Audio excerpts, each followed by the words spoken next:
So the central narrative, one of the very few narratives at all, I should say, in Vayikra is in Shmini, which is the death of Aaron's sons, Nadav and Avihu, right? You basically, I think we've mentioned this, I think, every week, right? That I've given, last week we didn't have share because of Purim, but whenever we talk about Vayikra, right, Vayikra is this bizarre book chronologically in the sense that the entire book takes place over 8 days, right?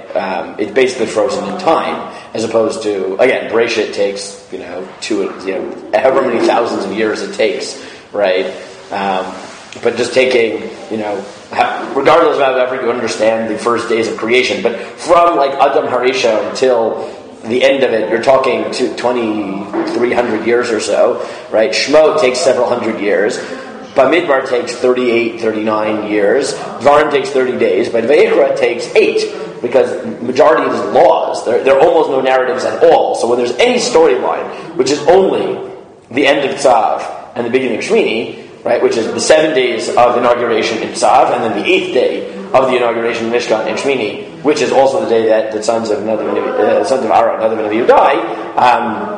But that's basically it. That's the only chronology that we hear. And to be fair, it's not even like the Torah moves along in time, because that day is repeated in Shemot, Vayikra, and Bamidbar. So it's a day that's just reflected 3 times. But this is the narrative that we have that takes up the former half of the parsha. The second half moves into kashrut discussions.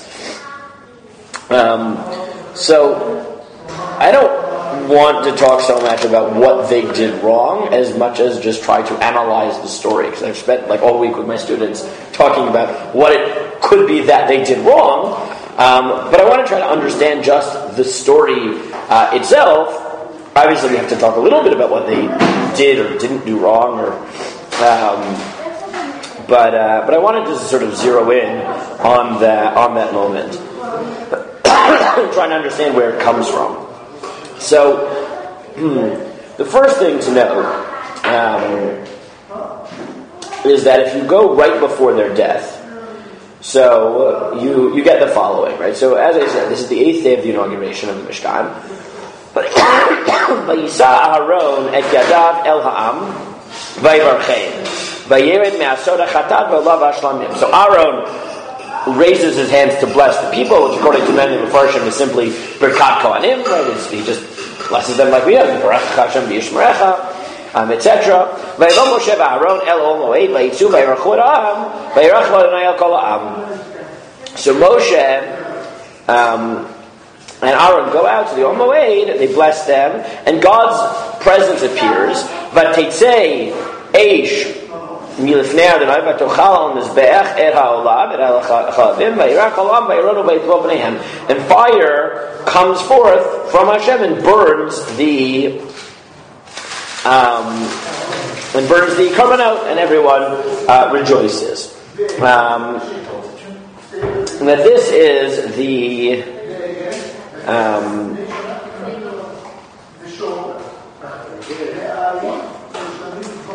second appearance of God in the Mishkan, right? Because God manifests Himself twice in the Mishkan, right? He has first His presence is in the Mishkan, and that's the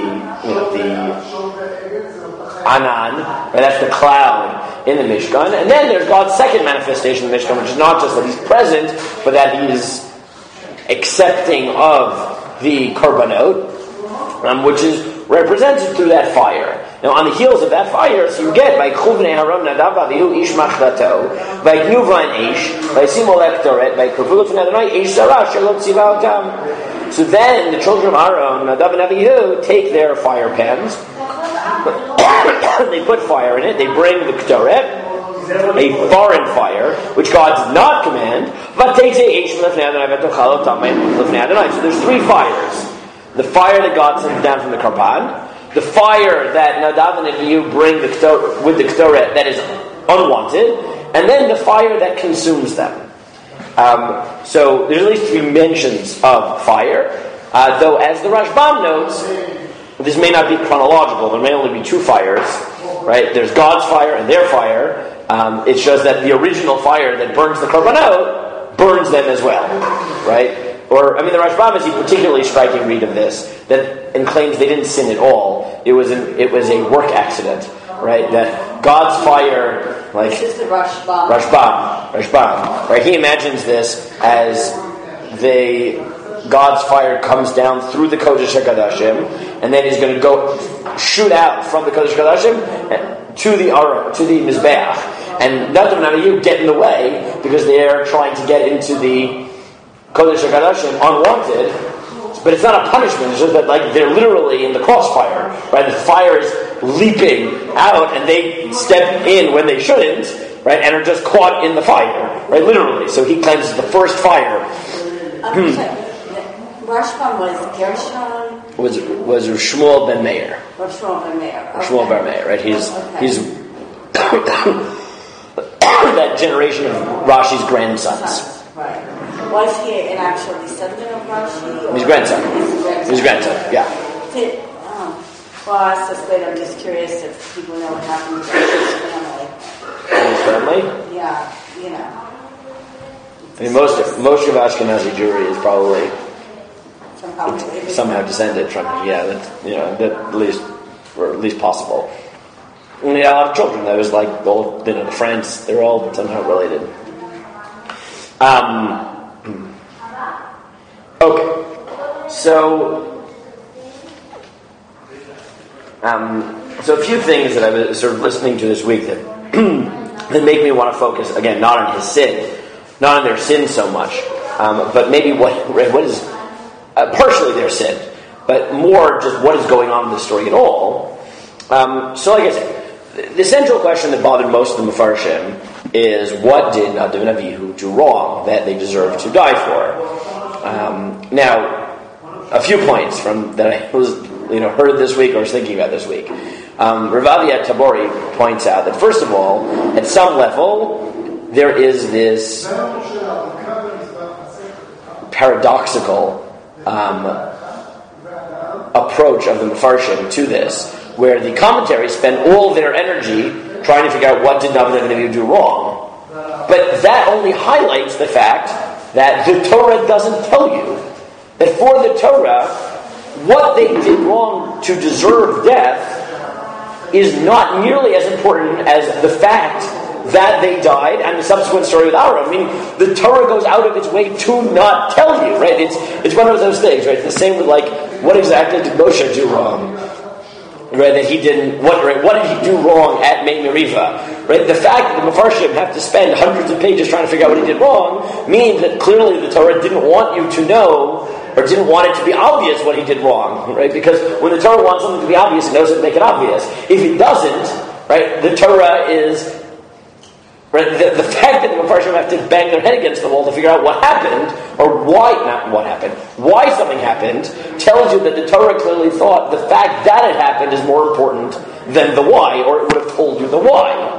Right, which I think is a good point, which focuses us again on the fact that the narrative in Chumash is more about their death and Aaron's reaction to their death than it is about why did they die. It's simply about what is going on in this scene and what does it teach us about the scenario.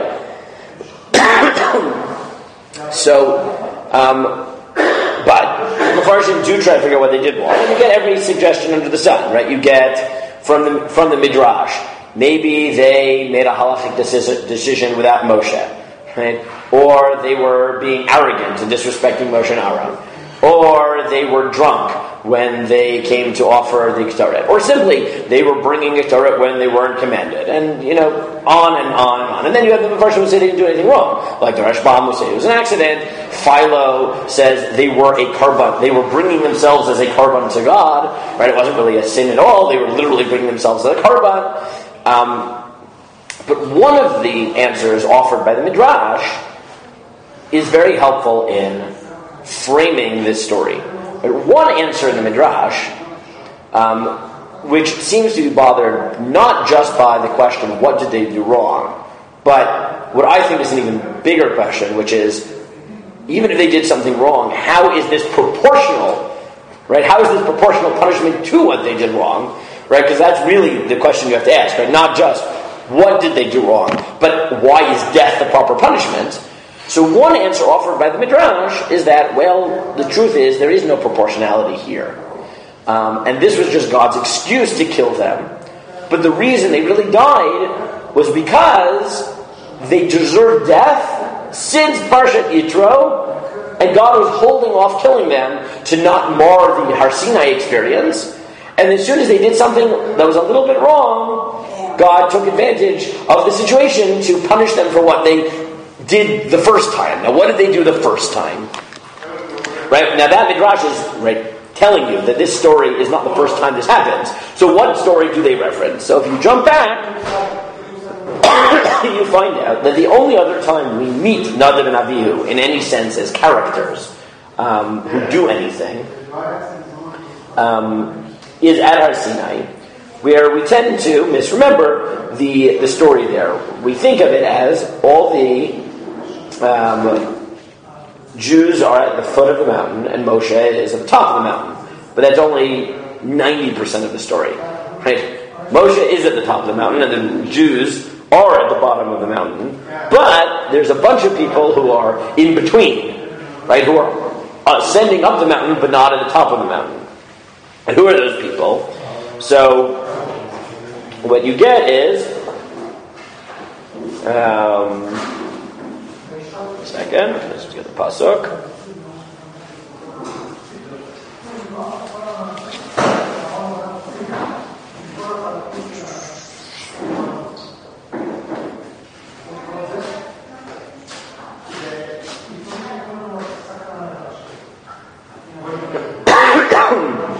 Where is it?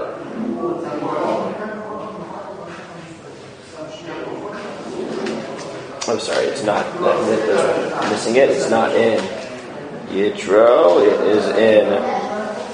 Yeah, sorry, it's not in Yitro. It's in Mishpatim. Right? The story of Matan Torah is mostly told in Yitro, but part of it is saved till after all the laws of Mishpatim. So it's the Mishpatim part of it in Perek Daled. Moshe Amar Alei El Adonai Atav Aaron Nadav Avihu V'Shivim Ziknei Yisrael V'Shtachavitam Merachok. When he tells them to go to the mountain, he says, Moshe, Aaron, Nadav, and Avihu, and 70 of the elders come up the mountain and bow from a distance. V'nigash Moshe Levado El Adonai V'heim Lo Yigashu V'am Lo Ya'alu Imo. But they only come a little bit up the mountain and bow. But when Moshe actually approaches God, that's only Moshe himself. But so now if you think of the scene of Har Sinai, Moshe is at the top, Aaron, Nadav, Avihu, and the Zikanim are on the mountain somewhere, right, sort of at the foot of the mountain, but not below it, and then everybody else is further down the mountain. So Vayeshkem Baboker, he gets up in the morning. Vayivim Mizbeach Tachal Har, Demonstrate Matzeh Lo L'Shnei Matzah Shiftei Yisrael. He builds a Mizbeach. Vayishlach Nari Ben Yisrael Vayelo Lo Zvachim Shlamim Ladonai Parim, and they bring Karbanot.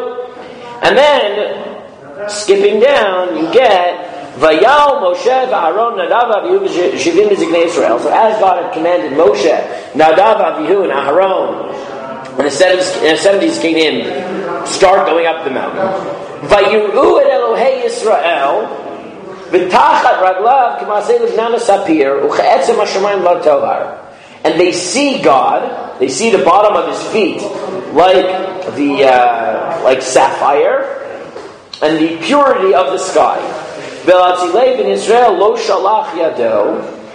And he didn't raise his hands against the young ones of the Jewish people. And they saw God and they ate and they drank. Now, the way the Midrash understands this is that this group of people, Nadav and Avihu, made a mistake because they looked at God, right? They looked at God at this moment and were punished for it because they didn't have the proper reverence for God. How do we know? Because Vaychlu Vayishtu. They were eating and drinking. You don't eat and drink when you're looking at God, and that's how the Midrash Rashi quotes it, if I remember correctly, reads Vel al atzilei bnei Yisrael lo shalach et yadahu. lo shalach yado. He didn't stretch forth his hand against the young ones. What does that mean? So Midrash says, or this Midrash anyways, says, he wanted to. God wanted to kill. Shalach yado could mean to kill, right? To strike. He wanted to strike down these people for standing there and watching God and eating and drinking and not having proper reverence, but he didn't, right? But implying he should have. So Midrash says, yeah, they were sentenced to death, so to speak, because they had not treated God with reverence at Har Sinai, but God didn't want to mar the experience of Kabbalah Torah, and therefore he pushed their death sentence off until they messed up again in Shmini, and then he took out the original punishment on them. But that Midrashic comment, right, points out that however you understand exactly what happened in that first story, this is not the first time that Nadav and Avihu are in this situation. Right? And this is, without drawing this Midrash and Aleph Beta's thing this week by Beth Lesh, she pointed this out very nicely. That's who gave the Aleph Beta shir this week. And she noted this, so she didn't note the Midrash, which seems to be already making this connection. But she notes simply without the Midrash, if you look at the two stories, you'll realize that the background to the Nadav and Avihu story is that this isn't the first time this has happened. Right? We've talked about this several times over the last few months. The Ramban's theory that the Mishkan is the portable Har Sinai, right? The continuity. Ramban's theory that it's the continuation of Har Sinai, right? Now, if it's continuation of Har Sinai, and then suddenly you realize, wait a second. At Har Sinai, Nadav and Avihu are allowed beyond where anybody else is allowed towards God, but not actually allowed to enter God's holiest sanctum. Right? So they're not the Jewish people at the bottom who they just say, look, you get to watch, you're spectators. Right? They're in the most frustrating position they could possibly be in, which is, you are a participant in this, but not fully. Right? You get to walk up, right? Beyond, right? You, a group of 73 people, get to walk up, but, exactly, right? They're like hanging out on the mountain and like watching Moshe go up, and you listen to the psukim, right? It's not the Jews at the bottom who see this. They are, whatever this means, they are high enough up the mountain that they see God's feet, and it's sapphire look. Well, right, so they're almost there, like they're right in, right? They're like, it's if, right, they want to get in to see the royal palace, and they're allowed close enough that like when the door is open, they can sort of peek inside, right? That's worse than like being outside at some level, right? It's like a privilege, but it's also the most frustrating thing in the world. Like there's no release to that excitement. Like I'm going up, I'm almost there, and then God says, you stop right here, and Moshe is going to go up, and then he disappears into a cloud. So near you so far. Exactly. That is an extremely frustrating situation to be in. Fast forward, right? And now we're at the Mishkan, which is Har Sinai time 2. And again, they are the Kohanim, which means everybody else is outside and they're allowed in. They function in the Mishkan. But only Moshe and Aaron can ever go into the Kodesh HaKadashim, which is where God's presence actually is. Right?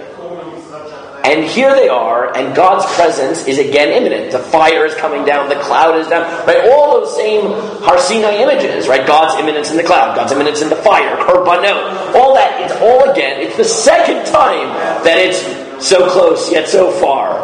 And this time, they're just like, right?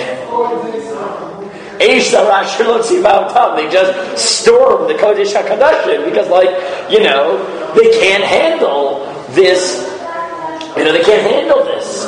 Right? Now, I think the Midrash noted this and viewed it as right, sort of retrojected their sin, right, or reread their sin from here back into, right, Shemot, and saw a connection between them and said, yeah, the first time around, they weren't willing to hold themselves back, and they looked at God and ate and drank and sort of tried to have this vicarious experience of divinity in a way they shouldn't, and God held back from killing them then. But when they did the same thing again, God brought it all crashing down on them.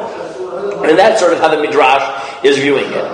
But if you take any of the other positions, right, so, he really is punishing them for this, for whatever they do now. They're being drunk, they're going in, whatever is going on.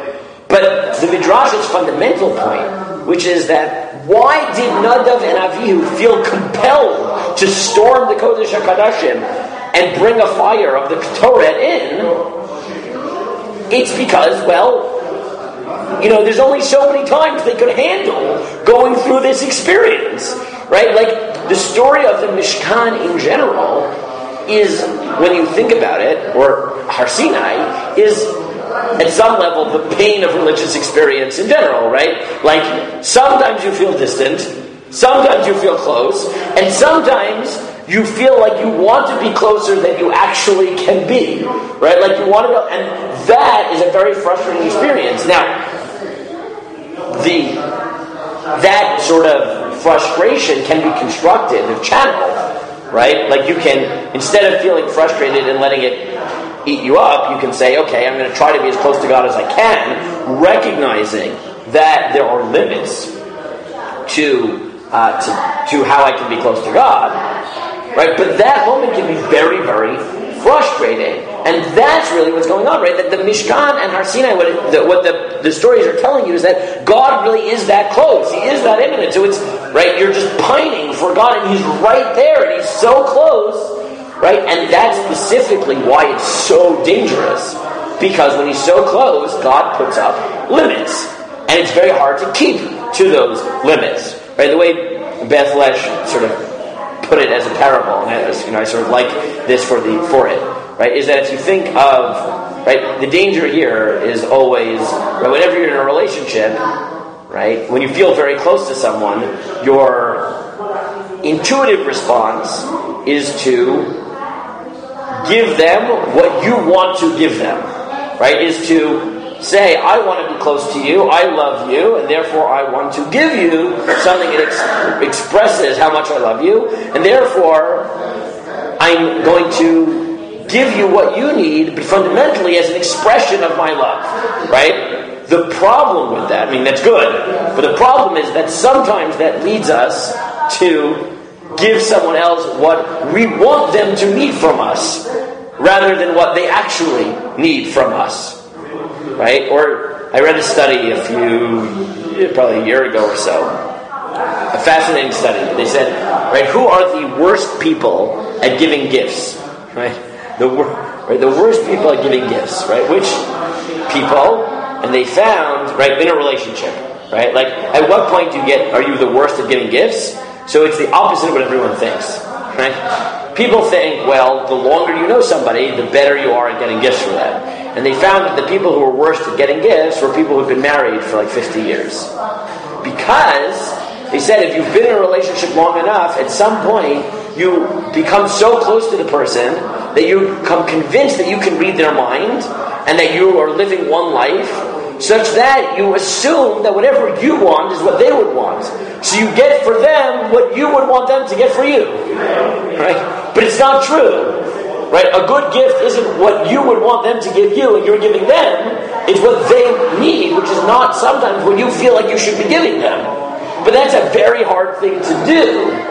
So Beth Lesh argued that is the frustrating thing about the Mishkan and Har Sinai. Right? Is that God says to the Jewish people, I want to be in a relationship with you, and therefore I'm going to allow you to come close.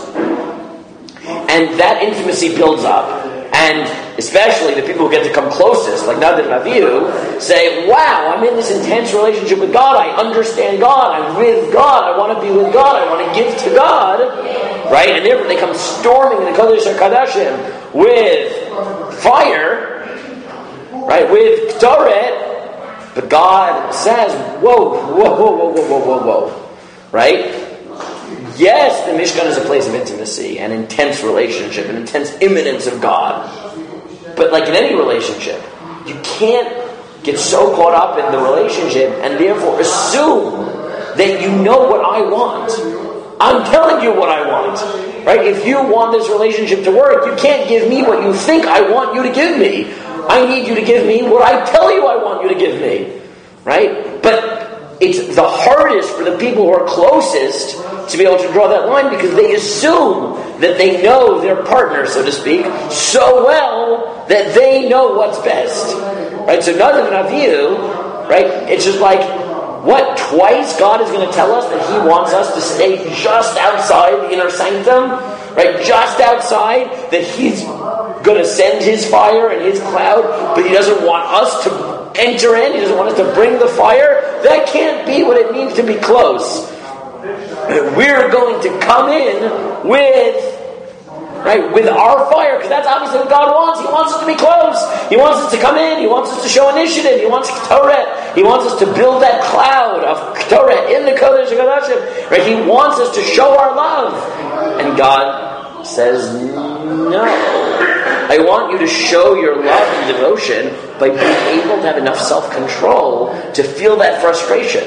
Right? It's like, with kids, right? Sometimes, you want to be there for your kids, and sometimes, not so much when they're my age, they're the age of my kids, but when they're more the age of your kids, right? Sometimes the answer is, what they need is to process it themselves, right? They need you not to solve it for them. They need their parents to step back for a second and let them stand on their 2 feet and figure it out for themselves, as hard as that is, right? There's an excellent book by Paul Bloom called Against Empathy. Mentally provocative, as things go. But he argues that where empathy is opposed to sympathy, right? Sympathy means I care about you. Empathy means I feel what you feel. Right? And he argues that parents, right? Everyone says, empathy is a great thing, right, in parenting. But he says it's really not true. I mean, sometimes empathy is a good thing in parenting, but sometimes it's really not. He said, for example, he says, when you take your kids to the doctor to get a vaccine, or to get a shot, right, empathy would stop you from giving them a shot. Because you don't want to feel your kid, in pain, right? When your kid is screaming in pain, you're in pain. But you do it anyways, because you feel sympathy for your child, and you know that the best thing for them health-wise is to give them a shot, or give them the vaccine. So if you function on empathy, meaning you try to feel not what they need, but what you would feel in that situation and what you would want, then you'll mess up. Right? Because the second you start feeling their pain, right, you won't give them the shot. But if you feel sympathy, meaning you care for them, but recognize that sometimes caring for someone means doing something that feels painful to yourself, right? I have to watch my kid get a shot and scream their head off, right? The answer is sometimes yes. Right? I say my love for my kids is limitless. But, love has limits, and, in terms of things, it's interesting because I'm trying to teach my kids that we have enough, which can be difficult when you're in a wealthy community. My friend, has been in the same apartment for 30 years, and she's like, oh no, apartment isn't a wealthy community. I'm like, you haven't seen some of the houses, And I was told, I was even speaking to my son tonight, because I took him to a friend who has, PlayStation and these TVs and everything, but, the kids' parents are the father's from a very prominent family, probably got a house, very easily and help and everything. And I said, look at what you do have. You've got, we don't have a PlayStation, which I don't believe in having anyway. I said, you've got food, you've got clothing, you've got, friends, you've got a great school. And I also said, you have to teach yourself that what you have is enough, because otherwise it's just never enough. You'll just never be satisfied. Yeah, and that's part of the story here, is that, right, it's, right, yeah, right, love doesn't, even limitless love doesn't always express itself limitlessly, right? There are limits for whatever reason, right? Pragmatism, right? Part of love is teaching your kids, to be practical and, to live within their means, which sometimes is hard, right? But that's more caring for your children than giving into every whim just because you feel, right, like their pain. No, sometimes it means recognizing that doing what's best is thinking out what do they actually need rather than what do I feel at this moment like I want to give them, right, when it's not the right thing to give them, right? What? Yeah. And so, at some level, that's what's really going on here, right? Is that you have this story between God and Nadav and Avihu, where Nadav and Avihu twice feel like that at that frustration, right? Well, we're so close to God. Doesn't God want us to come in, right? To come into the inner sanctum and bring a carbon and bring Torah? And God says, no, the way I want you to show me love is by recognizing limits. By recognizing, I have my space, right, so to speak, right? What? Listen, say to your kids, listen. Yeah. Right? And sometimes what it is, right? I have my rules, I have my space, I have the thing. You really want to show you care, then as frustrating as it is, you got to stand back. Right? Again, like the way Paul Bloom says, you really care about your kids, right? So that when you bring them for a vaccine, right, you have to for a moment say, if I didn't love my kids, it'd be easier to give them a vaccine. If I love them, it's hard because I don't want to hear them scream, but I do it because I care, because I recognize that sometimes specifically love, right, and recognizing that love requires us to give the other side what they want, or not what they want, what they need. Right, which isn't always what we want them to want, right? And again, I think that study about gifts, when I saw it, I was like shocked, right? Because I always had this argument. I always say to my wife that I don't like buying surprise gifts. I'm not good at the surprise gift thing. And at some point I just sat and I did some research on the psychology of gift giving. And at some point I was very happy to discover that what I was saying was backed by psychological research, that the longer you're married, the worse you get at giving gifts, because the more you can't help but assume that your spouse thinks the way you do. Right? And therefore they said, people who are married 50 years, they said, are the worst gift givers, because they assume we've lived life together for 50 years, you must want what I would want. Right? And therefore they give gifts that they would want because they think that's the expression of love. Right? They say newlyweds are dafka better at it. Why? Because they know they don't know each other too well. So they try to get into each other's head. Right? Because they still recognize that they're separate people. Right? And therefore they're pretty good at saying, right, this is what I liked in you that's different from me. This is how it'll translate into a gift. But 50 years later, they don't remember anymore. Right? They don't remember what it was like to have been different people and live different lives that merged. Right? Which is usually good, but when it comes to gifts, it's very hard because, you can't help but say, right, what would I want? And I will give that to you because that must be what you love, right? It would be like, right?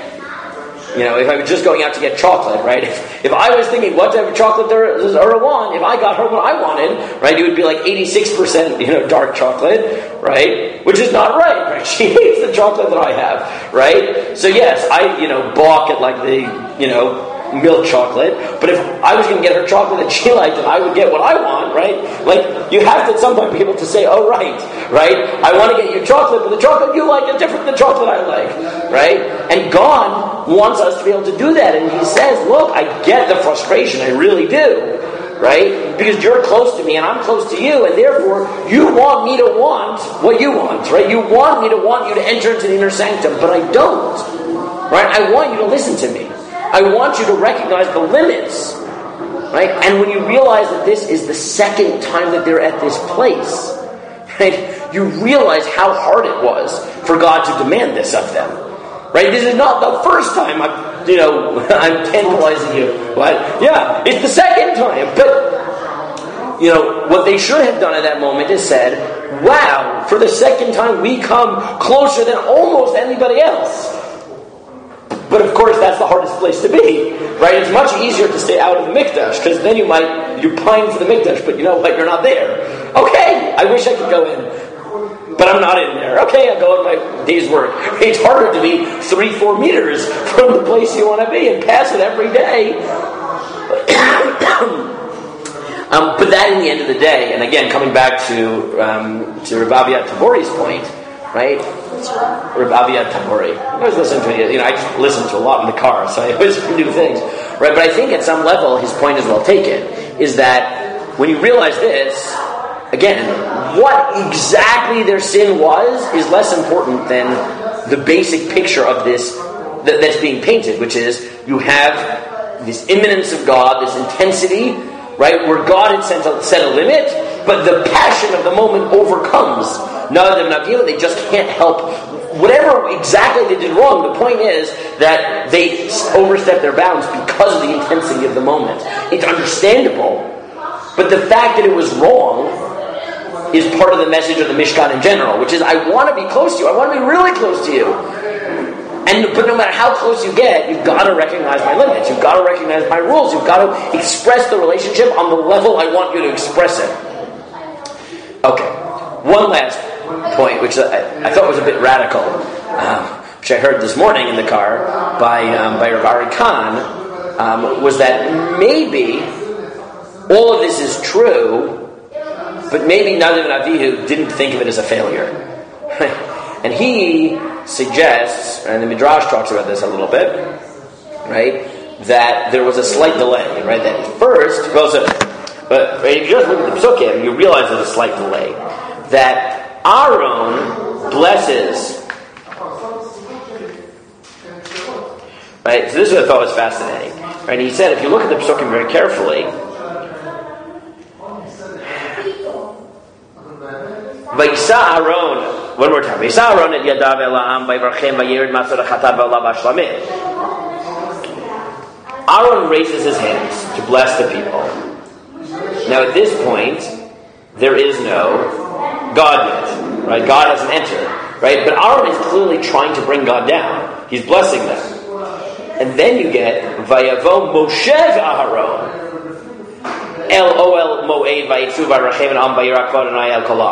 Moshe then joins Aaron in the process, and then God's cloud comes down, and then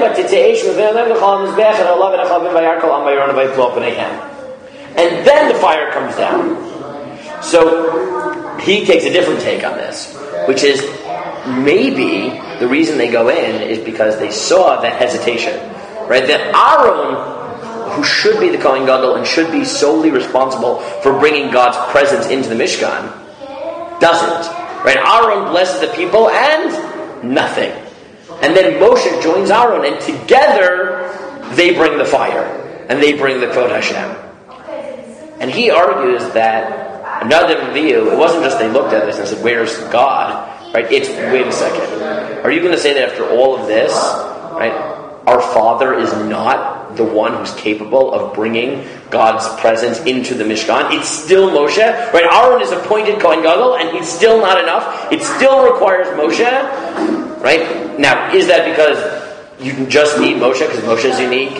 Is it because, as some Midrashim would have it, right, there is that, right, there's the sin of the Chet HaEkel and Aaron's involvement, still that cloud of, right, that sort of floating over this moment and slightly taking away from the simcha, right? Whatever it is, right? He suggests that that they're not just so insistent on bringing God's presence because they're like overflowing with love, but it's because they see that Aaron blesses the people, but nothing happens until Moshe joins him. And he argues that the reason they storm the Kodesh HaKadashim is so that they're willing to die, right? They're willing to die if that's what it takes. But they want the fire of the Mishkan, right, that immanence of God, to come from the Kohanim, right, to vindicate Aaron, right, to show that Aaron is the Kohen and is responsible for the Mishkan and has been forgiven for the Egel, and that he can do it without Moshe. And therefore, he suggests that maybe when they storm Kodesh Kodashim, they sort of know that what is coming is that, God will not appreciate what they're about to do, or will appreciate it, but there will be consequences, right? And that God will have to overwhelm them with his fire because they're not supposed to be storming the Kodesh HaKodashim. But at the end of the day, even though they'll have to die to do it because they will have breached those boundaries, in the end of the day, the Kohanim will be responsible for bringing God's closeness to the Mishkan. Right? So he argues that maybe this is true. Right? Meaning, maybe they shouldn't have done this. Maybe, right, the proper thing to do was to respect boundaries.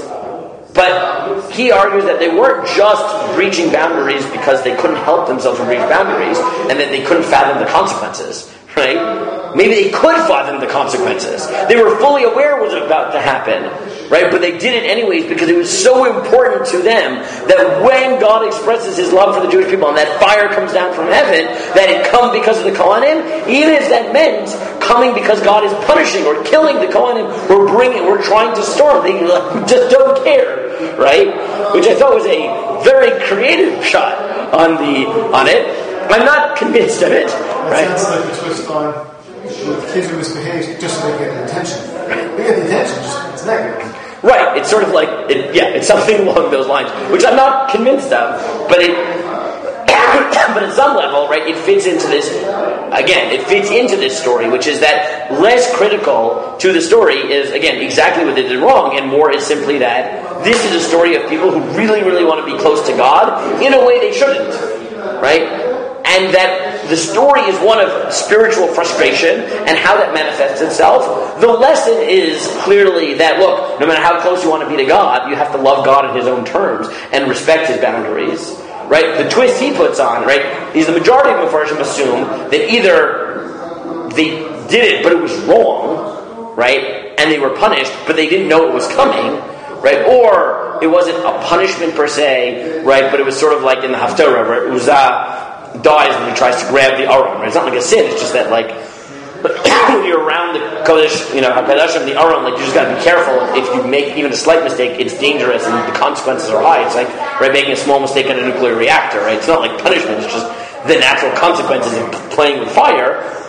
But what Ari Khan suggests is that maybe all this is true, but maybe they even expected it, right? Maybe it's right, that was his twist, which I'm not convinced of, but I think it's interesting to note that the fact that the text doesn't negate the possibility that they were aware of what was happening highlights the fact that the extent to which this story, as literal in Chumash, is not about are they being punished or not, but is what is the effect of someone trying to storm the Kodesh Kodashim for whatever reason.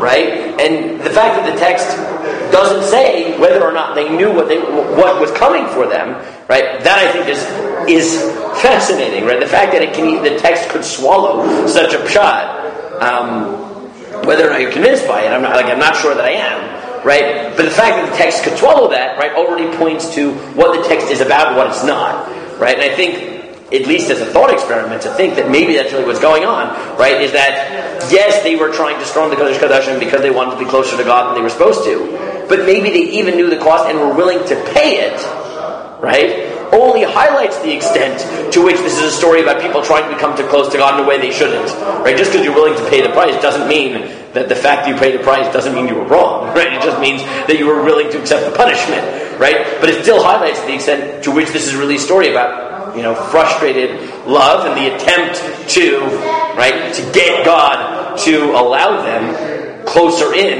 than they were really supposed to go. Again, the fact that they were wrong is the emphasis of Vayikra, which is as close as God is, you have to respect His limits, right? And they didn't. Okay, so those are some newer thoughts on Nadav and Avihu.